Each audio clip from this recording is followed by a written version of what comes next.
There's a war happening inside the story we tell about ourselves. Not a war of armies or ideologies, but something quieter, something more insidious. A war between two halves of who we are, artificially divided, taught to distrust one another. On one side stands the conscious mind, celebrated in one corner as the great reasoner or the rational king of our mental kingdom.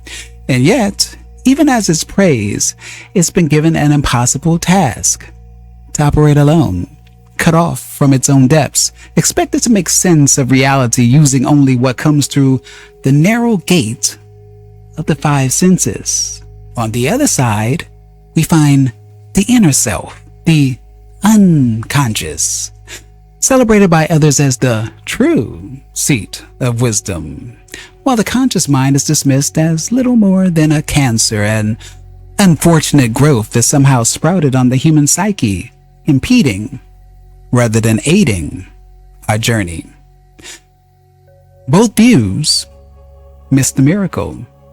Both views ignore the extraordinary unity that exists between these aspects of ourselves.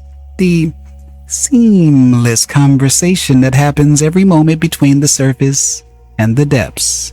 The way intuition rises like a gift to meet reason. The way conscious intention flows downward to shape our very selves. This is not poetry. This is how we actually work. Let's begin with what we've been taught to trust, the conscious mind. For centuries, particularly since the Industrial Revolution transformed our relationship with the world, we've been told to rely on the rational thought, on logic, on what can be measured, what can be proven. And this isn't wrong exactly, but it's just incomplete, because the conscious mind was never meant to stand alone, you see? Think of it this way. All the infinite resources of your inner self, all the wisdom accumulated, not just in this lifetime, but in the deeper architecture of your being, all of it is placed at the disposal of your conscious mind. It's there for you. It's available. It's waiting. And yet we've been taught to ignore it. How many times have you had a intuitive hunch that turned out to be correct, a flash of knowing that seemed to precede logic, a dream that revealed something you couldn't have consciously figured out, a moment of precognitive awareness where you simply knew something before it happened? We've all experienced this, but we've been trained to shove it away, to dismiss it as nonsense, because the official story says the conscious mind should only pay attention to stimuli from the outside physical world. This is the first great error. Trusting the conscious mind while simultaneously crippling it, cutting it off from half of its information sources. Now let's look at the other side. Because there are those who swing to the opposite extreme, who place all their faith in the unconscious, the emotional being, the so-called hidden depths.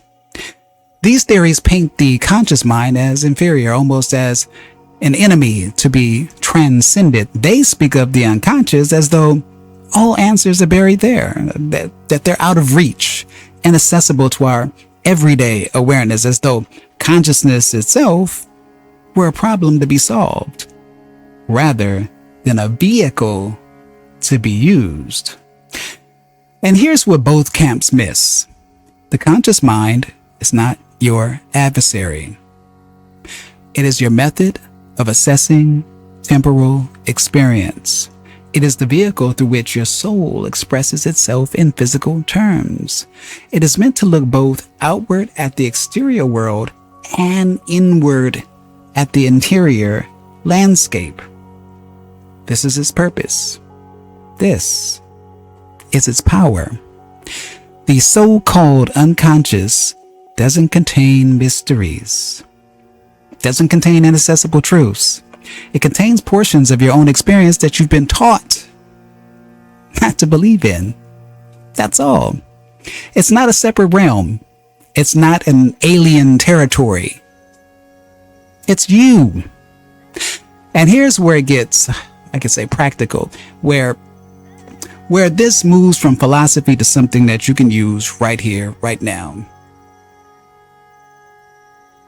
Your beliefs form your reality. Period. Not metaphorically, not symbolically, literally. Your beliefs about the nature of reality automatically cause your body to react in certain ways. They shape your physical condition. They determine the quality of your relationships. They influence your environment. And collectively in mass, they create the civilization and the world you inhabit. Your beliefs automatically attract the appropriate emotions. They reinforce themselves through imagination. And this is crucial to understand. Imagination and feeling follow your beliefs, not the other way around. Let me give you an example. An example that's simple but telling. You meet someone and you think to yourself consciously, this person gives me a pain in the neck. It seems like a casual observation, right? Sort of like a figure of speech. But it's not. It's an instruction. And if you repeat this thought, you'll find yourself developing an actual neck pain in encounters with this person. The conscious mind gives its orders. The inner self carries them out. Not symbolically, literally, most practically. So this is how unified you are. This is how seamlessly your thoughts become your experience. Now, there's a history to how we forgot this. You see, before the Industrial Revolution, human beings understood that thought could affect matter, that consciousness and environment were intertwined. But then something shifted, an overreaction perhaps to previous religious dogmas. Nature itself began to lose its living quality in human eyes. The elements became objects to be categorized, to be named, to be dissected, examined. Think about this. You don't dissect a pet you love. So when humanity began to dissect the universe, it had already lost its love for it. It had become soulless in our perception. In our great fascination with understanding how things work, in our curiosity about the heredity of a flower, we forgot what we could learn by simply smelling it, simply looking at it, watching it be itself. We examine dead nature. We had to kill life, we thought, to discover its reality. But you cannot understand what makes things live when you must first rob them of their life. And here's the tragic irony. In learning to categorize and dissect nature and seeing ourselves as separate from it, we denied our own heritage. Because spirit is born into nature. The soul resides for a time in flesh. We are not separate from what we observe. Our thoughts, which had always influenced reality, suddenly seemed powerless because we no longer recognized the connection. While concentrating so intently on nature's exterior aspects, we ended up denying the very conscious powers of our own minds. We became blind to the relationship between thought and physical experience. Nature became an adversary to control, and underneath this attempt at control, we felt like we were at its mercy, because in cutting ourselves off from nature, we cut ourselves off from our own abilities. This is the moment when the conscious mind itself became misunderstood. This is the moment when psychology began assigning its natural functions to an underground unconscious, cutting them off from normal use. powers that belong to conscious awareness, they were buried. They were labeled as inaccessible. And well, we learned to live with only a fraction of our capabilities. So where does this leave us? Right here, right now, with an invitation to remember. The conscious and unconscious, they're not enemies. They are partners in an incredibly rich interaction, each giving and taking, each essential to the whole. You are not divided. You are unified in ways more miraculous than you've been taught to believe. Your conscious mind is meant to be physically oriented in this physical existence. It's meant to make deductions about physical reality. This is not a limitation. This is your free will in action. And it's meant to do this while remaining open to the depths, to intuition, to the vast inner resources that are always available.